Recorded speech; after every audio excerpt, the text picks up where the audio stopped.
Welcome back to the TFT EU Qualifier presented by KitKat. My name is still TJ, still alongside Niberia and Witter. I'm sorry, Matt, I am struggling to keep myself sane right now because literally every few seconds this entire building is shaking with lightning. But I'm sure that's just the noise of people being excited about TeamFight Tactics. Yeah, it's just a little electrifying, you know? The gameplay is just too shocking for you to handle. I've got more electricity puns on my website, NiberiaTheElectrician.com.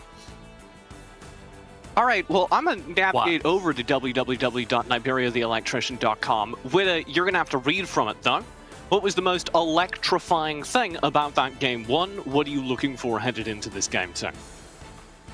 So I think that we saw that Tanpap is still a mech player at heart, which I think is very important. And I'm also kind of surprised that no one really contested it, right? Like there was just very much they just all went with the flow in terms of just saying that, you know what, one player on mech, we're not gonna go there. And I think that Tanpap just, very early on made the statement that I am gonna be the one that's gonna power up the mech.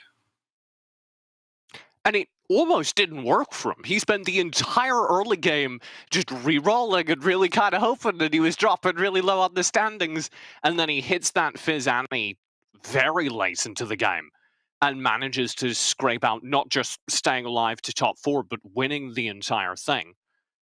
Matt, there better not be an electricity pun in here, but aside from the big dive reroll that Tanpop managed to pull out, do you think the opposite side of the board is going to see any change? Dasek, who we set up a ton, kind of bombed out of that first game. Same for Solasang, who's supposed to be really good in this lobby. Yeah, that early round was really surprising. I was just like, oh my god, Dasek already knocked out in the very first set. It's just down to top 8 immediately, and that was super surprising to me. I value flexible players so much higher than players who are really good at hard forcing compositions, because I think that flexibility means that you should usually have strongest board in the early game, rotate into your comp sort of mid to late, and have enough HP to play with that you end up winning or at least top 4ing. That didn't happen for Dasek, and coming into this game, I suspect that will change. I suspect we're going to see him perform a lot better because he did make his way into this top 8 off doing exactly that. That skill doesn't exactly go anywhere. It felt like he never found his starting comp. He couldn't, connect enough dots to build a solid composition. He ended up with 3 Zayas. It was a 3-star Zaya that he couldn't manage to do anything with, and by the time it was a 3-star Zaya, it had already well outlived its usefulness. Witter, without harping on it too much, what do you think went wrong? Very specific, I know. So when you go for a Shredder roll down, a lot of people have gone for a more slow roll type of style, which means you will hit your Saya a lot later than you traditionally did back in set 3. When you went for a Shredder composition, and when you can't find that 6-blade massive power spike, then your Saya just starts not really hitting as well as you want it to, and then just means that on a map like Dwarf Planet where your positioning gets punished, you're just gonna get punished even harder. Well, he'll have a chance for redemption. It's game 2 of the EU qualifiers. We're going to kick things off right now.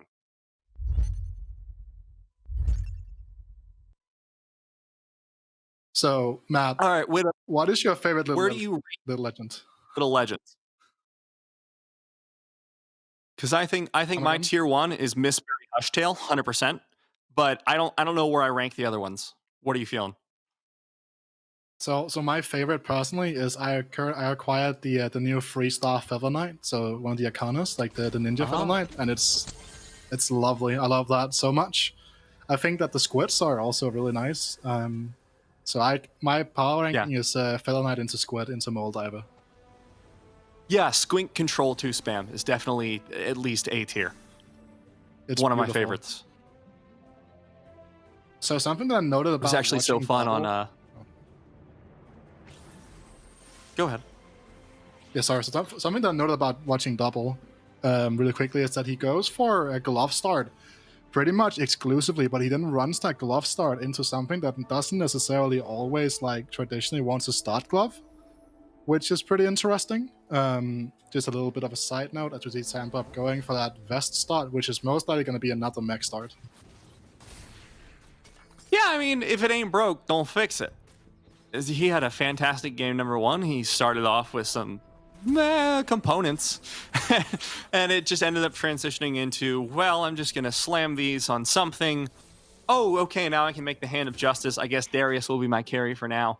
That flexibility really worked out for Tan. We are going to be on Treasure Trove, so there are lots of opportunities for these players to go for whatever they want. Whose playstyle do you think this Galaxy benefits the most? That's a rough question, honestly, because I feel like all of the players right now, they can play every Galaxy like very well. Obviously, that's one of the requirements of getting this far. And the thing is that you'll have compositions that really start really outscaling with items. Like a composition like Cybers in this Galaxy, for example, really starts popping off because you're a lot more likely to hit your Infiltrator's bed for Aurelia. You're more likely to find that third item for Vayne as well. As just like a lot, then again, like people just play whatever they want to play most of the time here, and it looks like we'll see a Cyber start coming out for Tampop, which I'm a really big fan of that. Yeah, and he already finds the Chrono as well with Caitlyn. Gets that sniper buff in early as soon as he's going to hit that level 4. I suspect that if he pre-levels here, he is dedicated to Cybers. He would have to sell off his bench here, but that is a strategy that especially early on in set 3 was very popular, because you go for that early level up, try and hit Vayne. Starting in 3.5, that was really the way that the Cyber mains played it. And he will go for the pre-level. So that, to me, reads that he's pretty dedicated to Cybers. He's already hit 5 out of 6 of them. It's kind of an interesting way of going about it, because what's worth noting is that when you're playing mech, like, you want just to prioritize getting your levels in. So I'm not saying this is a full Cyber commit, especially if he isn't going to pick up this solution and shot as well, which he is going to do right now. But again, just pushing your levels is very important. And on this Galaxy, there are what I would like to say is 2 lines of thought. Either you go for a 10 gold by stage 1-4 or stage 2-1, or you just push level 4. That is the 2 ways that you can really like boost your economy a lot more than you could in regular Galaxy in this game. So I think that's probably what we're going to be seeing here, a lot of level 4s. And as you say that, we already have 2 level 4s in the first fight here, but that Vayne with the BF sword is going to be doing plenty of work. Should be able to take down this level 2 Poppy eventually. Just give her some time to whittle away at that health bar. I wouldn't be too sure about that. Poppy 2 is a very, very big animal. She is different gravy. That's terrifying! So something that's worth noting, right? It is no longer the dark days of Candyland reroll anymore, right? You go for the Poppy free and just stack items on her. But Poppy in the early game is a very different breed to a lot of other tanks still, and we saw it right there. She just does a very surprising amount of damage, and you, generally speaking, won't always expect that, but she is just ridiculously strong. Yeah, I kind of miss Candyland, I'm going to be honest. I know, everyone in chat hates me for that, but here's the thing. Reroll comps are just fun, man. Like, sometimes you just hit that D button every turn, and you're just like, what do I get now? You get those tiny little dopamine hits. So all I'm saying is that I understand why Solo Gasong goes for Battlecast every single game. Just hit those little dopamine hits one after the other. Not going to be seeing that from either of these players, though, as we run into Deisic here from the side of Tanpop. And Tanpop not getting the wins here with this early Cybers. Like, yeah, you have a really good start for it, but the board strength just isn't there. And while that might be true, what he is doing, however, is he is getting very, very, very good losses. So right now, he's lost 2 fights. He's sat at 96 HP. Look at Solo, who has lost 2 fights as well. However, Solo is at 84. So right now, even though he's losing, he's still maintaining his HP incredibly well. Like, he's 4th while losing 2 fights. Yeah, that's a good point. Doing incredibly well keeping up in this. Swapping around the positioning a little bit here. Is going to run into... Oh! We're rotating around so much. Getting to scout out plenty of compositions. You will rotate into Lev, who has that GA on the Rumble. Pretty strong, already sitting on the Brawler plus Demolitionist, so this should be able to stun up the front line very well here. Should be a very good start here for Lev. TanPop going to have the worst loss so far, but that's honestly not saying much considering how good the losses have been up to now. Most definitely. We saw that. We saw Lev is a player that has been relying a lot on Rebels throughout the qualifiers, and right there he has one of the strongest starts for those Rebels in the game as well, with a strong early brawler with the Demolitionists as well. He's and I think really dedicated to this Cybers. And I think that's very well a good thing, because Cybers on this Galaxy is probably one of the strongest compositions in the game, and it's also just a very, very stable, very consistent comp once you get those items in. Like, you might not win the lobby with them, but on a Galaxy like Treasure Trove, where you're guaranteed to find your items, you're most definitely going to be almost guaranteed a 4th at minimum.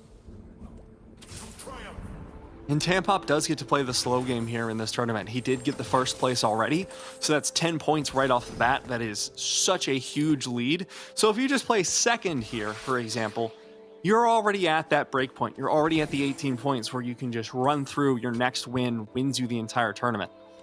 So I'm excited here to see how TanPop does going into it. Meanwhile, we have Magarki on screen sitting at that 100 HP mark, has yet to lose a round, nor has Double 61 or Dasik. One of them is going to lose their streak this round. Pretty strong start so far here from Magarki. Be able to pump out the damage with the Ahri, who has so much shielding from that Gunblade. Caitlyn will take her out, but no worries, the protectors are still on the case. There will be Dasik losing that 100% win streak, leaving Magarki solidly at the top of the boards alongside Double. Yep, and this is like kind of thing where you can't have 3 people win streaking into the stage of the game, right? Now, Dasik's economy is not necessarily in the gutter, but it is definitely not where he wanted to be at, while Double and Magarki are definitely going to be looking quite well into this Terra versus stage, as long as they don't face each other, right? Because it becomes more and more likely that they're going to hit each other, because there are only like 2 matchups they can hit at this point. Yeah, if you look at Double's composition, he's also going for the Cybers, so I'm worried a little bit for TanPop here. Oh. Gets shut down though. TanPop's in a bad.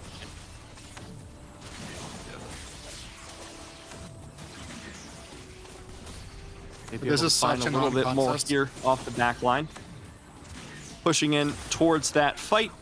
We'll be taking down Double. That's the win streak going through for Magarki. 100% up into these Krugs.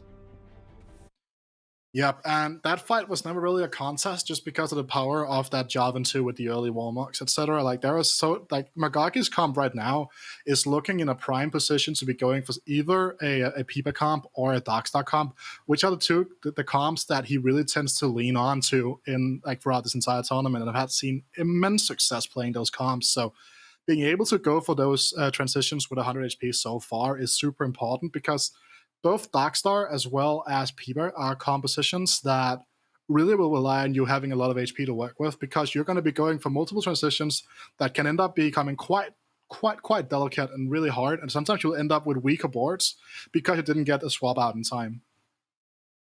Mm-hmm. And those compositions as well are really strong on this. One of the weaknesses of them, but not really a weakness so much, is once you get there, sometimes you just don't have the items for your legendaries. So they're just kind of like good units with nothing on them.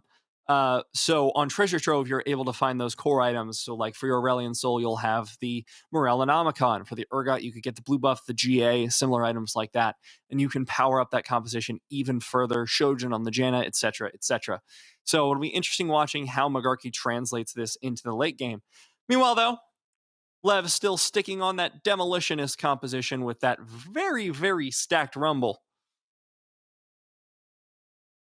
Yeah, and Rumble is probably... I was talking about how Nico is the strongest free cost in the game. That actually might end up being Rumble instead, actually, because Rumble as a unit in the early game just does so much. Like, look at the damage he's pushing out right now, and then additionally having that stun as well. It's just so incredibly potent, and it's an incredible item holder for a lot of compositions that are going for that GP in the later stages of the game. So again, this right now for Lev, I think he will probably be win streaking all the way throughout stage 3, just due to the strength of his board. Already? Wow. This is an early call there. Interested to see if he goes for this pickup onto the Annie to signal the mech. Instead, he's just going for a little bit more board strength, trying to get as many compositions as he can. So this is not a mech opener at all from Love. Also, he hasn't really shown any tendency to lean mech at all throughout the qualifiers either. This is most likely going to be Rebels. Right now, that will be the Rumble holding the GP items, and that means that throughout the next carousels and PvE rounds, Lev will be looking to find items for his Jinx and his Aurelion Sol. Okay, worth looking out for then. Meanwhile, Solo Gasong, look at that Battlecast. I am so shocked. But he's not really been able to hit the unit so far, and he's really struggling in this fight. Solo Gasong already almost bottom of the HP board, so if he gets taken out here as well, he's going to continue on that path. A little bit of damage there from the Rumble. We'll be able to take down a bit more. That's a really, really strong Mordekaiser. Almost saves him. Instead, Solo Gasong going to continue his loss streak down to 54 HP at 3-3. I'm actually not sure that that's going to be a battlecast from Solo Gasang, to be completely honest.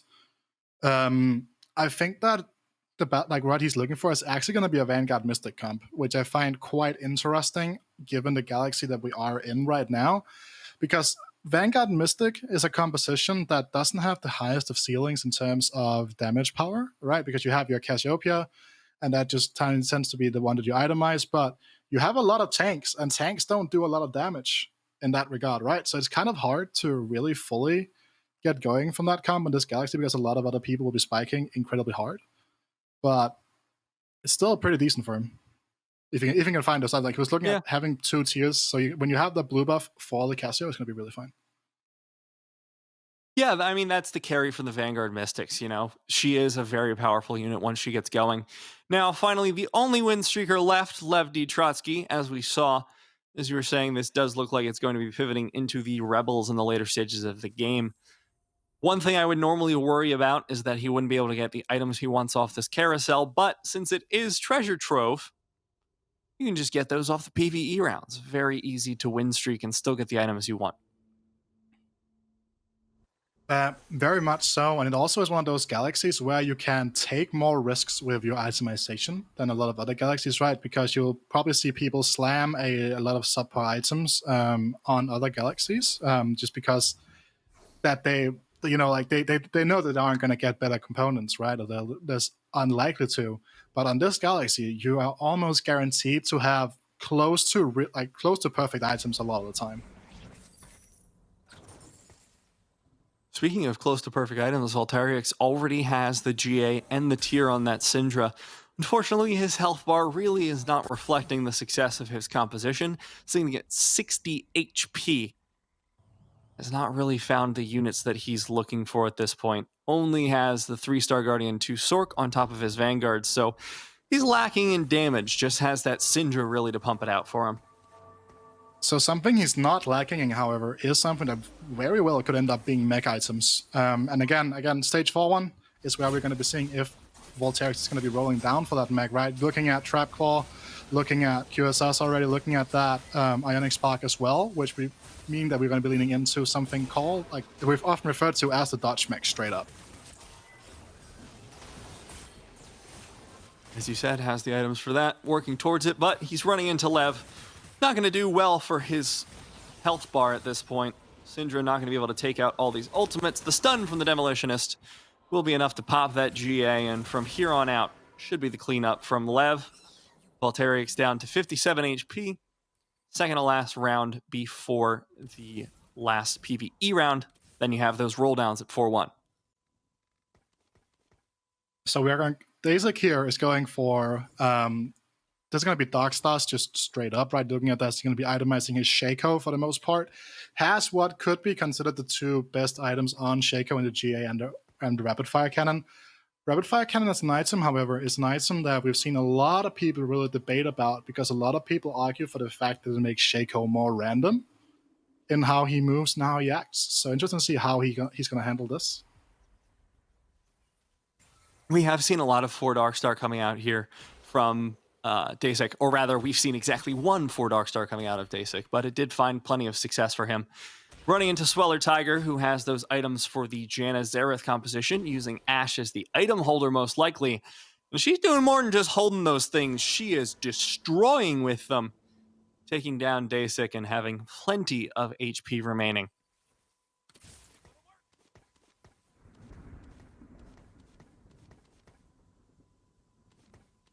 Yeah, and again, Now right, moving into this PvE round.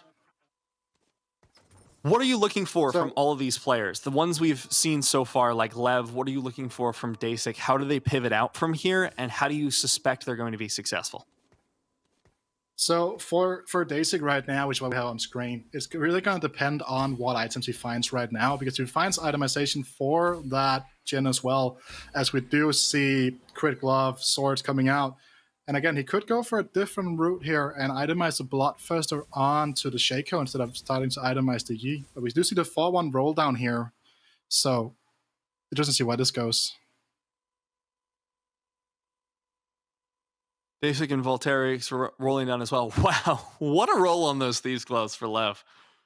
Should be continuing his win streak. 8 win streak, already 92 HP, level 7 at 4-1. He's not even rolling down for it. He feels so confident right now. So roll timing with Rebels is a little bit different than, like, let's say the mech comp, right? Because you're really, as the mech player, you're looking for a lot of 4 cost and 3 cost, but as the Jinx player, as the Rebel player, you're looking for 5 costs as well, because you're looking for Gangplank, you'll be looking for Jinxes, you're looking for Radiant Souls. And when you're not under any pressure, there is literally no reason for you to start rolling down, which is a very good recognition from Lev, but he might be losing this round, however. He loses the round, but not a huge concern for him. Runs into Sweller Tiger, who spent a lot of his gold, and is still only level 6. So compared to that, Lev's sitting pretty. Like you said, level 7, hasn't spent a lot of his gold. Should be able to hit that level 8 at 4-3 mark that Jinx is known for, Jinx compositions especially, going into those Rebels. Like you said, you want those 5 costs. So should have plenty of gold to roll down with at that 4-3 mark. Still sitting at 84 HP. Yes, as we're moving on to Sweller here again. And again, Ashe 2 as a unit is incredibly potent as a carry. Like, for a long time, actually, during the darkened days of patch 10.j4, we saw a lot of people itemizing Ashe as the carry. And like, Ashe carry for a long time was like the main way to get through mid and late game before going for the ultra late game transitions. Looks like that will be exactly what's happening here. That Rageblade doing work. Hits the corner as well. Both the snipers stunned up. This should be a free round win here for Sweller Tiger. He's having a fantastic game so far. Finds a win streak of his own at level 7. Now 4-2, 50 HP, and 5-game win streak. He's feeling good. And yeah, and something that's worth noting about the positioning from Sweller Tiger right now is that Ashe will always target the unit the furthest away from you, from her, rather, sorry, when she ults. So you can, if you position from the opposite corner that the enemy carriers are going to be present in, that will very often lead to some incredibly big stuns that can just end up turning the fights around on its head. And again, that's one of the reasons why you'll see the Ashe being positioned around like Sweller is doing right now. Scouting around, trying to find where those carries are most likely going to lie. The Rabadon slam onto that Karma we just saw. Interesting to see that. Good use of the items there. It looks like it'll probably be the 4 Darkstar continuing there for Dasik. But meanwhile, Voltairix is running straight into Sweller. And that is one big mech. That means a lot of people could potentially be contesting, because a few people we've seen have those mech items so far. But this Ashe is almost unstoppable. Look at those ultimates. Syndra gets stopped before she can ult one more time. But Ashe is down. Not a whole lot of damage left here. GA still available for the Syndra, but it is for the Nico as well. Protector should be able to keep up for the time being. No! Hand of Justice has so much healing. Nico barely survives thanks to that GA. Voltairix gets taken out. Sweller Tiger still on that win streak. But Tanpop is in last place here. Again, he was going for that. We're talking about how Cyber, generally speaking, has a pretty good baseline of performance. Well, didn't necessarily look like it this game. Well, no, and the reason for that, of course, is that when you have a good cyber start, it's not always about, keep the cybers and just play as many as you can. You want to play your strongest board until you can guarantee you have 6 cybers, because 3 cybers is really strong. 6 cybers is a lot stronger. 5 cybers is kind of garbage. And he was stuck and has been hard forcing the cybers off that start since the beginning. And his board strength has suffered as a result, and so has his HP. So he's stuck now at 24 health. Just going to be slamming those items down as best he can and trying to find a way back into it. But TanPop, not looking long for this world at this point, to be frank. No, but again, when you find the Echo, which he has done now, that will be a position in which TanPop will now be quite happy, because this is going to be a very, very important step for him, because the Echo itself is such a big power spike that it just will really just help you like really attack those backlines quite heavily here as he goes into the mech, which is one of the worst matchups for Cybers. So this one, however, Double Giant Slayer helps a lot though, shredding down onto that mech and the Annie as well. Oh, but that Syndra stun was huge. Look at all that damage coming out from Syndra. Now, almost able to take down the Syndra, pops her into the GA. One more auto. TanPop somehow surviving, holding on to that health. 24 left. Yeah, and something that's worth noting is that I did not believe Volterix had Bramble Vest on the mech, which is, generally speaking, the matchup tech that will push that matchup through to the wayside. But with the changes that came into Giant Slayer when we got set 3.5, obviously has helped quite a lot in terms of just ensuring that those mech front lines are being kept somewhat in check, and you have options to itemize against it. So interesting to see how this is going to pan out. This is kind of how my cyber games go, honestly. I'm just like, hey, that's cool, I got a Fiora. Hey, that's cool, I got a Leona. I guess I'm going cybers. And then I just keep losing until the game's over. Now he's going to run Dasik, who is so strong still. Like I mentioned before, that Rabadon's Karma. And that massively stacked Shaco. But hanging in there for TanPop. Shaco pops onto the Vayne, but will not find the auto. That Invis doing a whole lot of work. But it's just Vayne left alongside the Echo. Shaco gets knocked into the GA. It's not going to matter. There goes the Vayne. There goes a lot of health for TanPop. Level 8, 14 HP. Yes, but the most important part right here, he survived onto Arc Raptors. And this is the most important point in time right now, because if it's going to be possible for them to find the last items that they will be needing to close out the game for them, right, they might be able to clutch up a higher position. And we see here for Dasik's perspective right now that he has found a lot of upgrades, a lot of really strong frontliners as well. So what he'll be looking for right now will most likely be items either for a Janna or items just to help his Jhin just hit harder. Take a look at the PvE rounds. Now, Lev is still hitting in that first place. Do you think he has enough health to make this transition work into the Gangplank Asol at this point? It's kind of hard without seeing his board potentially, but the transition should be pretty seamless, because it's generally speaking, when you're playing Rebels, you will often find yourself playing like a Cogmore 2 throughout the throughout stage 3, and sometimes also throughout a good part of stage 4. Because Jinx 1 is not necessarily a unit, which sounds pretty weird to say, but Jinx 1 can become a quite weak unit, all things considered. So I like the fact that you might be holding on to is solo hitting the 3-star Cassio, and again, really good items for a Dasik here, however, as well. Yeah, Dasik slamming down that Bloodthirster. That's kind of the perfect items there for the Shaco. On top of the Infil Spat, so he's getting a lot more attack speed. Should be doing a lot of work for him. However, running into that mech is a little bit terrifying. Doesn't really have a ton of damage to shred through it. The Shaco is the only option here because Jhin is not doing a whole ton to it.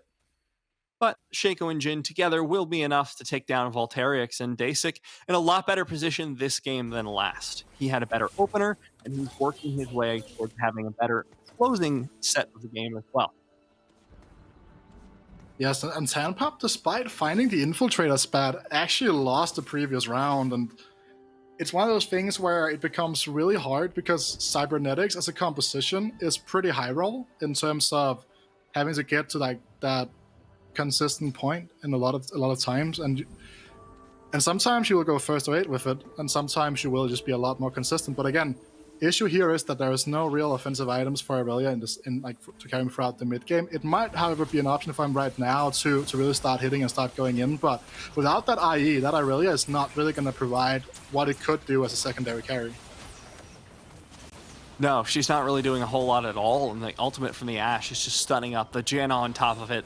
There goes Tan Pop, going from 1st to 8th.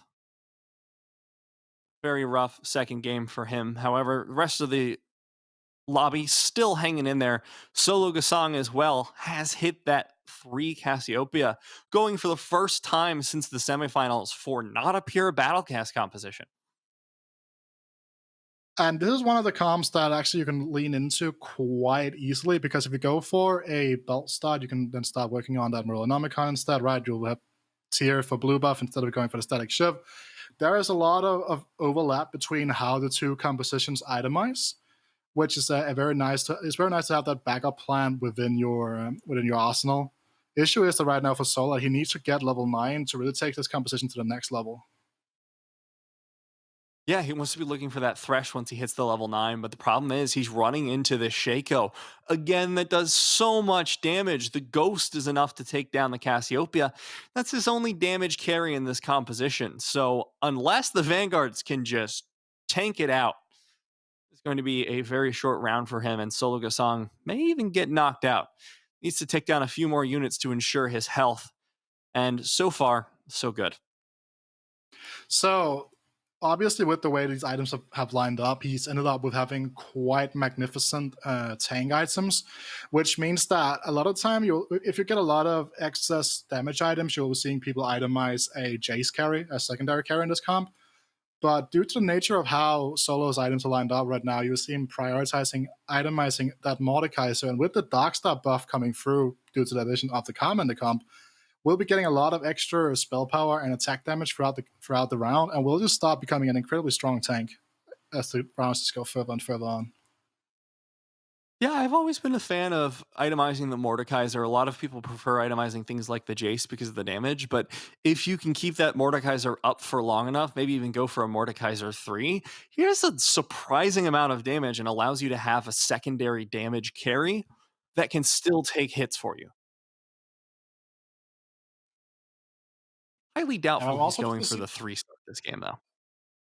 Yeah, very much unlikely. I'm going to be able to see how long Solo is going to be staying on the 6 Vanguards, because you can do some pretty interesting things when you get to the point where you can kind of start dropping the 6 Vanguards, if that makes sense, right? Because once the late game goes on, you will find more and more magic damage compositions prevailing, and you will see people making the addition of Janet, for example, right?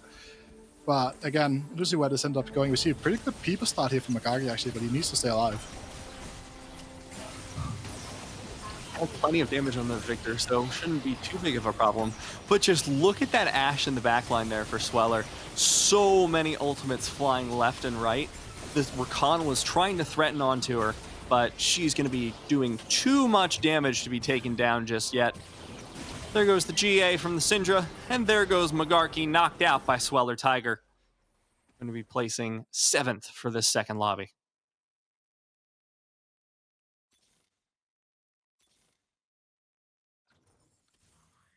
Lugasong as well gets taken out. We'll be placing in that 6th place. And now, here we see finally that Gangplank has been picked up. So that will be a way to get back into the game for this last player. But Sweller is just so big right now. Has just a Xerath 1, so holding on to those items with the Ashe. But this mech with the GP coming in here, going to be doing a lot for Volterix.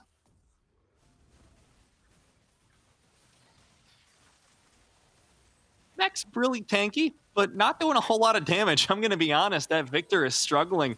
And now it's just a mech left over. Double 61. So strong right now. Look at that Vayne. Now that he's no longer contested on the Cybers, he's been able to roll down, hit everything, including Volterix's health bar, knocking him down into that 5th place.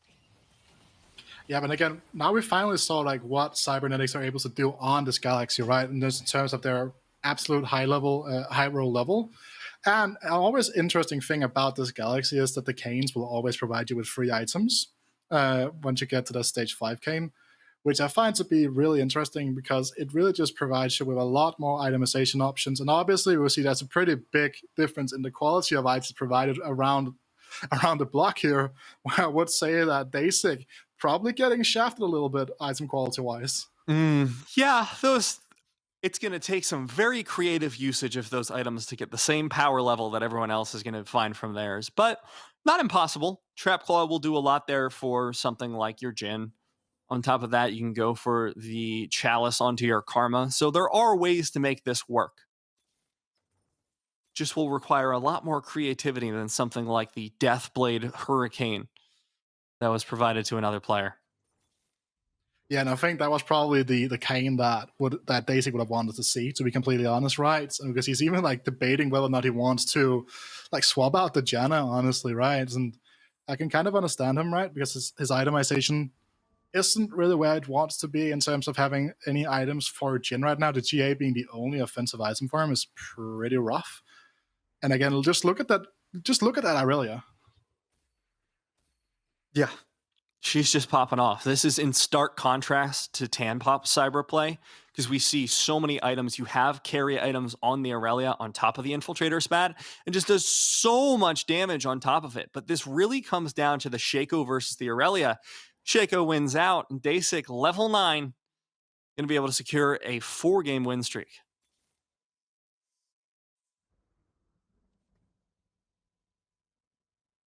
Yep, the 4-game win streak there obviously is going to be pretty important. It's going to help him econ back up, generate more gold. But as of right now, he is looking to get closer to that top 3 spot for every fight that goes. And this is kind of where Dark Stars will really start to like come into their like true PowerPoint, right? Because right now they have just like basically found pretty much everything he needs to find for this to be a really, really big one. Interesting to see he actually swaps the Karma over to the Janna rather than the Jin right now. That's really interesting. I guess he just wants the ultimate to come off sooner. GA will be popped there for that Jin, so maybe it's better for the fact GP ultimate will go down. Wukong doing its best to keep the damage rolling for that, but Lev, just incredibly powerful composition there. And the Shaco trying to 1v9, maybe able to find it. Those heals are so big. There goes the pop, and there goes Lev. Dasic staying in it thanks to that Shaco. Incredibly stacked. And something that's worth noting there was the fact that the Wukong was ended up going into the enemy backline and ended up just slowing down the Jinx's attack speed for a long time. And Jinx without attack speed is really not anything special, right? Because she really needs those attacks to get going, to start those resets popping off. And it just didn't really happen right there. And I think that's just kind of how the matchup goes. And also in that matchup, if Jinx doesn't have the RFC, she'll have issues contesting with a lot of the stronger late game setups, right? Like the Jin, for example, right? So she can't reach them. And that's going to mean a lot of wasted time when she steps off to try to auto-attack. Now looking at Lev coming into this one, that is going to be the pop-off on the Jinx. And my God, that was a lot of damage. Double 61 now is basically 1 HP away from the loss. If Dasic takes this one as well, should be a similar position. Shaco, not quite going to be able to survive there. Dasic, 1 HP.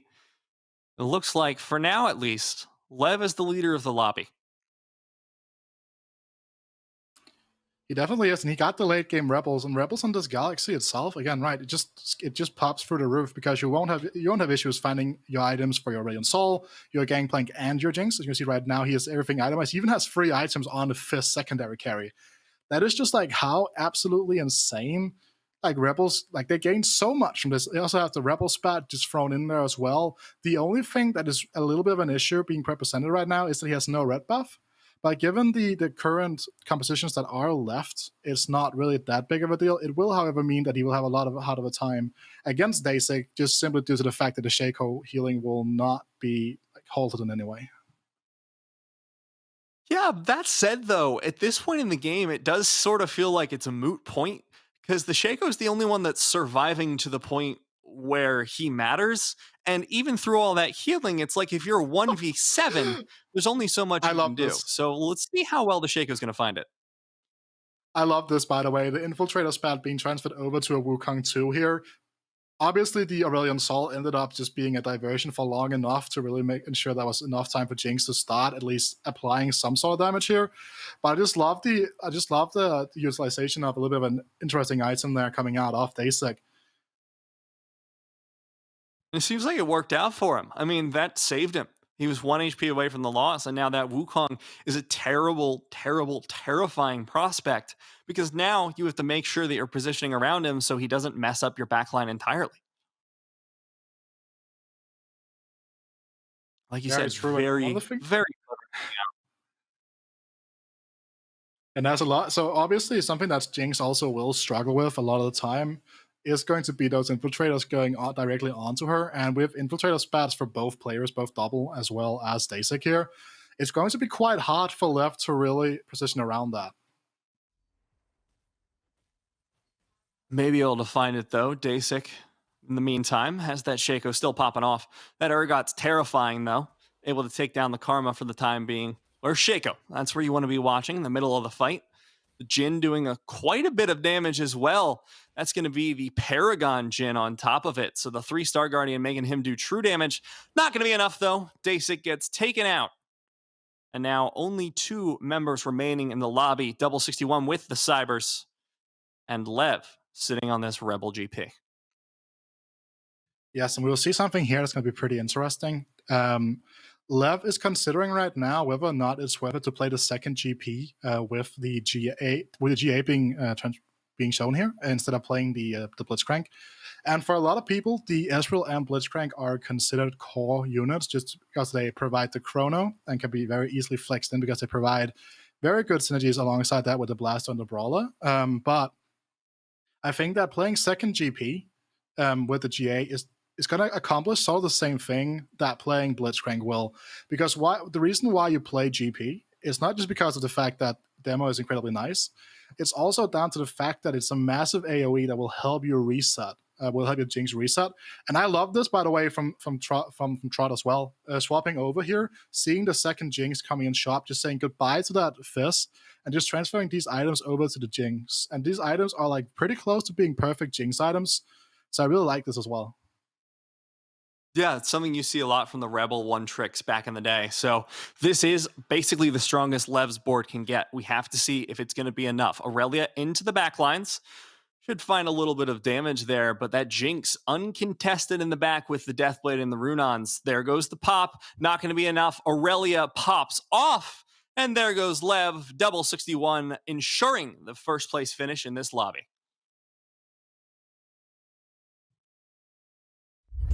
Super impressed. I know as a Shaco main, that was almost your greatest day, Matt. You had a moment there where you saw that Shaco popping off, and you were set to have a fantastic day.